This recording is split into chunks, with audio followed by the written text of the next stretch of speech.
असल में अगर हम देखें ना पहले कि इंडिया ने क्या चीज़ें गलत की इस टेस्ट मैच में, तो सबसे पहले तो जो पुअर डिसीजन मेकिंग थी कि आप एक ओवरकास्ट कंडीशन में और उस विकेट पर जिसके बारे में कहा भी जा रहा है कि बेंगलोर में अर्ली ऑन फास्ट के लिए मदद होती है, फिर आप ये भी देखें कि एक दिन पूरा बारिश हुई है, पिच अंडर कवर रही है, जैसे कल भी आपने पॉइंट आउट किया कि मॉइस्चर होगा, और इवन देन फिर जब आप खेलने के लिए आ रहे हैं उस वक्त भी ओवरकास्ट कंडीशन है, तो आपने मतलब इतना बोल्ड डिसीजन कैसे लिया कि आपने जाकर जो है बैटिंग कर ली।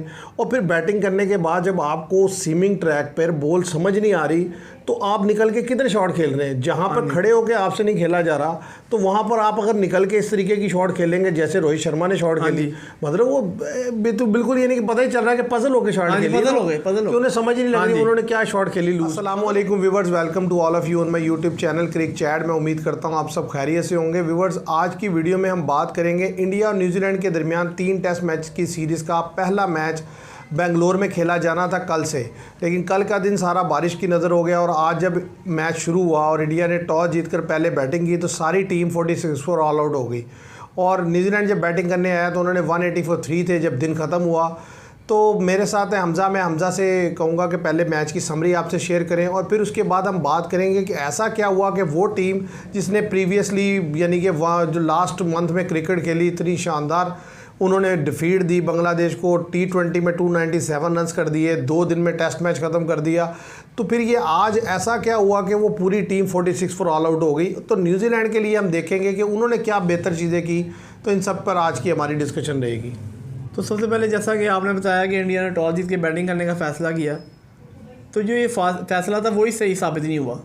और जैसा कि जब इंडिया बैटिंग करने आया तो आप देख लें कि 10 आवर्स हो चुके थे। एक टाइम पे ऐसा था कि इंडिया का जो है 10 ही रन था। आप देखेंगे जेसवाल बहुत बीट हुए, एक्सीलेंट बॉलिंग थी मैट हैंडी की, आउट स्विंग भी करते इन स्विंग भी कर रहे थे, उधर से टीम सूथी भी लगे हुए थे। जब रोहित शर्मा उनके सामने आ रहे थे मैट हैंडी के, वो भी बॉल बीट हो रहे थे। फिर अचानक उनसे सब्र नहीं हुआ, उन्होंने निकल के कि यार एकदम मैं बॉलर के लाइन ख़राब करने की कोशिश करूँ, और आप देख लें वो बॉल भी कैसा पड़ के अंदर आया, वो क्लीन बॉल्ड हुए। उसके बाद कोहली आ गए, कोहली को भी बड़ी शानदार बॉल पड़ी, कैच अच्छा पकड़ा उन्होंने कि एकदम पिच में बाउंस भी था और सीम भी था। ऐसा लग रहा था कि बेंगलोर की पिच नहीं ओवरकास्ट कंडीशन थी कि लाइन तक, तो ऐसा लगा कि इंडिया खेलने की कोशिश कर भी रहा है तो समझ नहीं आ रही। आप देखें कम से कम 50 से ज़्यादा बॉलें खेली जेसवाल ने, 13 रन बनाए। ऋषभ पंत ने भी 40+ बॉल के 20 रन बनाया, पर कोई शॉट खातिर ख्वाह नहीं लगी, कोई जैसे यही पैंट मारे कोई उठा नहीं जी, सवाल ही पैदा नहीं कि वो विलियम रोडकी की बात कर लें, 4 विकेटें उन्होंने ली, 5 वो मैट हैंडी कर चुके हैं। और मैट हैंडी अक्सर ऐसी कंडीशन में इंडिया को ट्रबल कर देते हैं, जैसा कि 2019 का वर्ल्ड कप 50 ओवर का इंग्लैंड में इन्होंने सेमीफाइनल में ट्रबल कर दिया था इंडिया को, और आज ट्रबल कर दिया।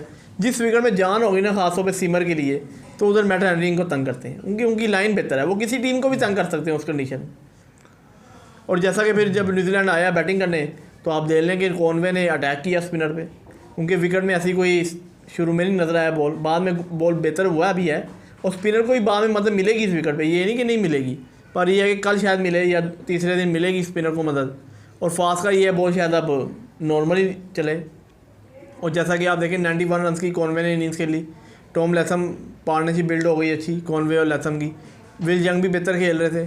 तो अब ये है कि रचिन रविंद्रा, डैरेन मिचेल हैं, दोनों क्रीज पे मौजूद हैं, अभी 20 रन हुआ है दोनों का, और इस टाइम जो है 130 रन की लीड हो गई है न्यूजीलैंड की। तो अब देखिए जब कल डे 3 स्टार्ट होता है तो क्या होता है। असल में अगर हम देखें ना पहले कि इंडिया ने क्या चीज़ें गलत की इस टेस्ट मैच में, तो सबसे पहले तो जो पुअर डिसीजन मेकिंग थी कि आप एक ओवरकास्ट कंडीशन में और उस विकेट पर जिसके बारे में कहा भी जा रहा है कि बेंगलोर में अर्ली ऑन फास्ट के लिए मदद होती है, फिर आप ये भी देखें कि एक दिन पूरा बारिश हुई है, पिच अंडर कवर रही है, जैसे कल भी आपने पॉइंट आउट किया कि मॉइस्चर होगा, और इवन देन फिर जब आप खेलने के लिए आ रहे हैं उस वक्त भी ओवरकास्ट कंडीशन है, तो आपने मतलब इतना बोल्ड डिसीजन कैसे लिया कि आपने जाकर जो है बैटिंग कर ली।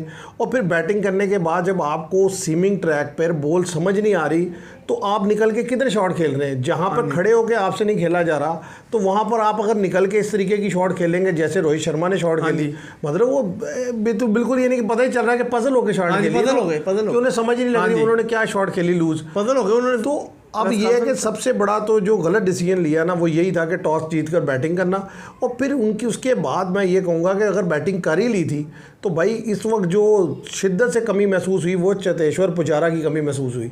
उसकी वजह यह है कि ऐसी विकेट पर वही प्लेयर स्टे कर सकता है जो सर फेंक के गेंद रोकता चला जाए, ताकि गेंद को पुराना होने दे, और बैट्समैन को जितना जितना टाइम मिलता जाएगा गेंद पुराना होगा तो पड़ जाती है कि जैसा कि आपने देखा रिसेंट उनकी परफॉर्मेंस जो है डाउन होती चली गई। नहीं वो भी ऐसी मैं उसको इसलिए कंडीशन नहीं कह सकता। आप देखें ऑस्ट्रेलिया में आज ही पैट कमिंस का बयान में पढ़ रहा था, उन्होंने कहा कि बड़ा मुझे अजीब लगेगा जब मैं देखूंगा कि इंडिया जो है विदाउट चेतेश्वर पुजारा जो है ऑस्ट्रेलियन सॉइल पे उतरेगा, कि क्योंकि दोनों टेस्ट सीरीज़ जो लास्ट उन्होंने जीती हैं वो चेतेश्वर पुजारा का रोल बड़ा इंपॉर्टेंट रहा है, क्योंकि वो जो इनिंग्स थी उनकी गाबा ब्रिस्बेन में कि बोले किए जा रहे हैं पैट कमिंस, वो बोले खाए जा रहे हैं।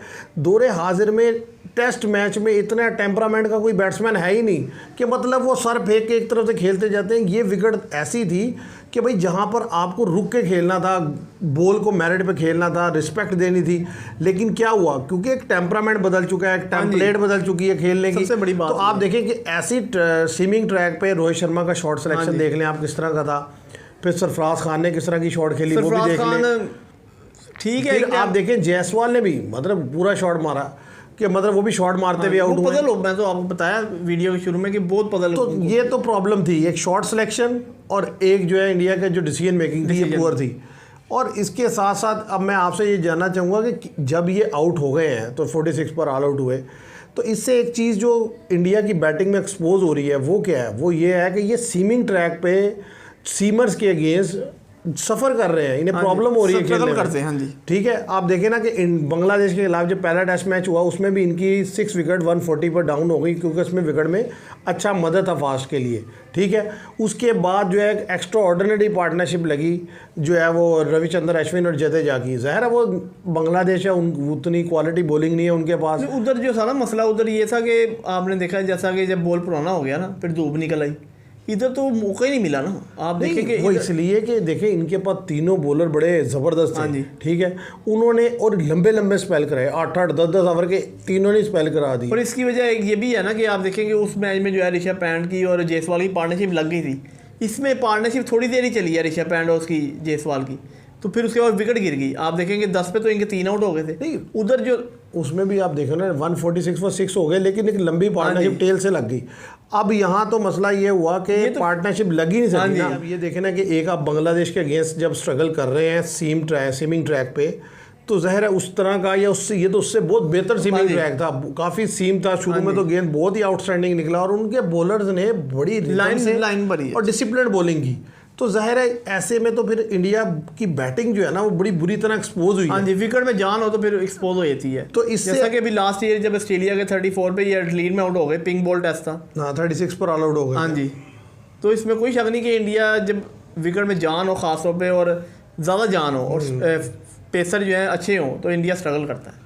और दूसरी चीज़ ये है कि देखें वो इंडिया और अब की इंडिया में जो डिफरेंस आ रहा है ना, देखिए जो मिडिल ऑर्डर के दोनों प्लेयर हैं ना, मुझे एतराज़ है इन पे, सीधी सी बात है। केएल राहुल नहीं चल के दे रहे उस तरीके से, जितना पोटेंशियल उस लड़के में है वो उस तरह डिलीवर नहीं कर पा रहा। आज बड़ा लेग स्टंप पे आउट हुए, बड़ा कैजुअल आउट हुए, मैं तो बाद में देखा। भाई वो बड़ी इंपॉर्टेंट पोजीशन है, देखिए उस नंबर के लिए अजिंका रेहाने उनसे मच बेटर प्लेयर है मुझे लगता है। अब उन्होंने आज कहा ना रोहित शर्मा ने प्रेस कॉन्फ्रेंस में, उन्होंने कहा जी केएल राहुल को, उन्होंने कहा जी आपने कोहली को क्यों पर भेज दिया।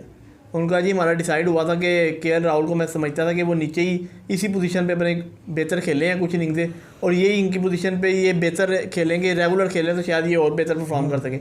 उनका हमने कोहली के साथ डिसीजन किया फैसला, उनका कोहली ने कहा नहीं जी मैं जाता हूँ, मैं ऊपर खेलता हूँ। नहीं आप देखें ना कोहली भी फ्लॉप चल रहे हैं, लेकिन दूसरी तरफ जो मसला है देखें शुभमान गिल नहीं थे तो आज इनको प्रॉब्लम ये हुई कि शुभमान गिल के ना होने की वजह से वो कोहली ऊपर आए, वो भी निकल गए, और नीचे ज़ाहिर है सरफराज खान चाहे डोमेस्टिक में रन कर रहे हो, लेकिन मैं अभी नहीं समझता कि सरफराज खान को इस लेवल का प्लेयर है कि जो मतलब ऑन अ डिफिकल्ट ट्रैक जो है वो मैच को बना सकता है। वो आगे निकल के खेले और कैच एक्सीलेंट था, कैच एक्सीडेंट था, लेकिन आप शॉट भी तो अजीब सी खेल रहे हैं ना, ये भी तो देखे ना।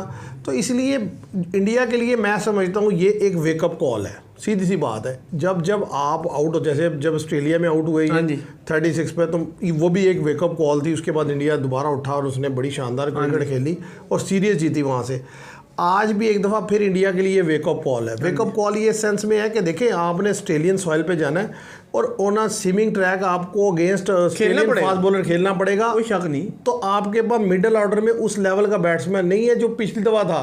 देखिए पिछली दफ़ा 2 क्रूशल प्लेयर आपके पास मौजूद थे, एक चेतेश्वर पुजारा और एक अजिंका रेहाने को अभी भी आप हो सकता है ले जाए वहाँ के लिए, लेकिन असूली तौर पर रेहाने को यहाँ पर अनाउंस होना चाहिए था इंडिया न्यूजीलैंड की सीरीज़ के लिए, ताकि उस लड़का वो खेलता, उसमें कॉन्फिडेंस आता। बेशक वो अभी खेल रहे हैं डोमेस्टिक सर्किट और उसमें भी रन्स कर रहे हैं।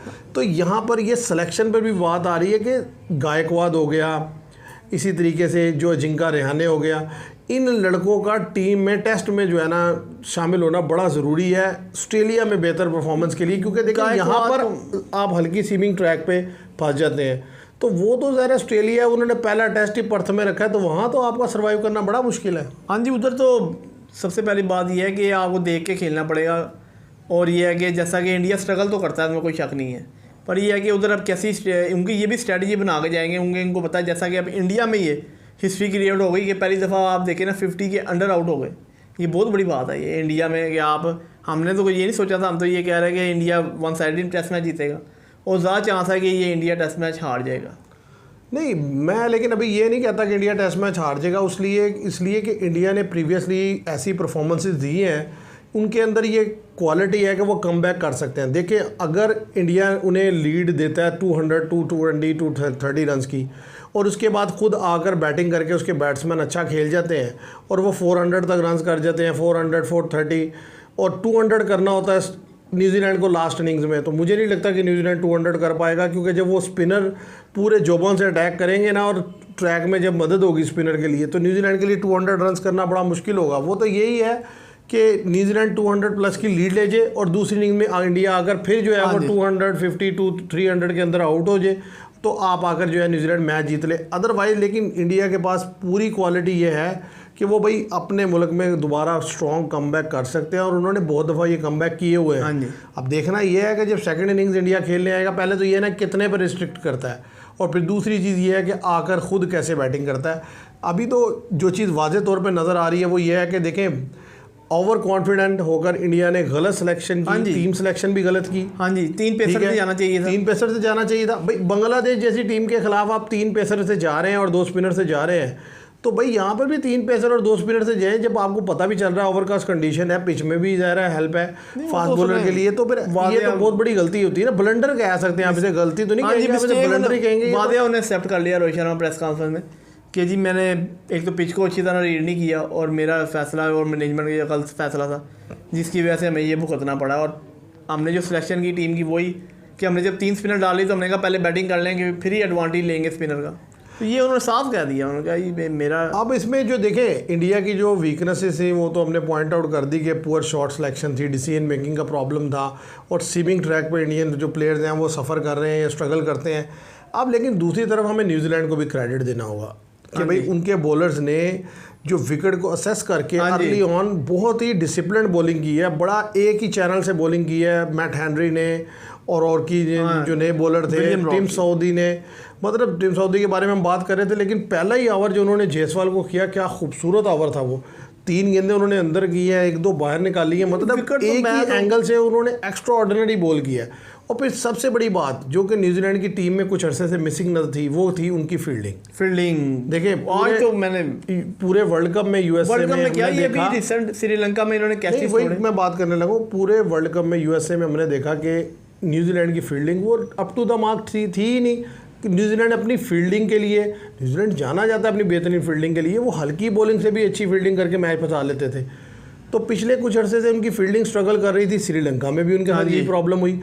तो अब जो आकर ये टेस्ट मैच में जो चीज़ नजर आई कि भाई एक्सीलेंट फील्डिंग, आप देखिए उन्होंने कोई कैच ड्रॉप नहीं किया। जो गेंद हवा में खेली गई उन्होंने उसे कैच पकड़ा है, और वो जिसका भी कैच देख लें आप, चाहे सरफराज खान का कैच देख लें, चाहे आप विराट कोहली का देख लें, जायसवाल का देख लें, इवन बुमराह का कैच देख लें, आउटस्टैंडिंग कैचेस, पता नहीं कितना डिस्टेंस कवर करके आए हैं वो तो इस और फिर बड़े अरसे के बाद लगा कि न्यूजीलैंड एज अ टीम खेल रही है, यूनिटी के साथ खेल रही है, ये मुझे लगा काफ़ी अरसे के बाद। वरना न्यूजीलैंड पिछले साल 6 महीने में तो जिस तरह की उन्होंने परफॉर्मेंस दी, तो मुझे यही लग रहा था कि बाद इंडिविजुअली वो लड़के खेलते हैं। अब देखें ना, ये न्यूजीलैंड हो गई, इनके भी ऊपर क्रिटिसिज्म होता है।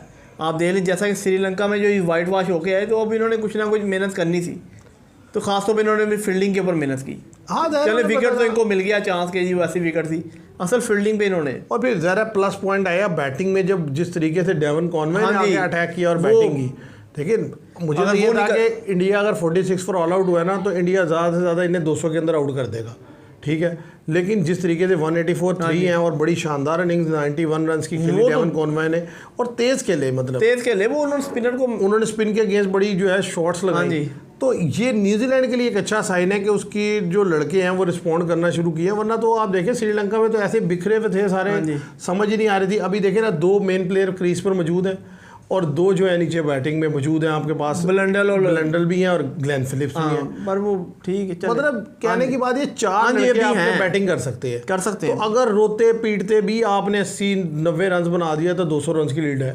तो 200 रन की लीड जो भी कंडीशन हो इतनी इजी नहीं होती, क्योंकि प्रेशर बहुत है इंडिया। तो अब जो मैच अभी तक अगर आप देखें ना, तो इस परफॉर्मेंस के बाद 70% जो है वो चला गया है न्यूजीलैंड के ऊपर। लड़ा भारी हो गया, न्यूजीलैंड जो है ना तरफ चला गया, नो डाउट।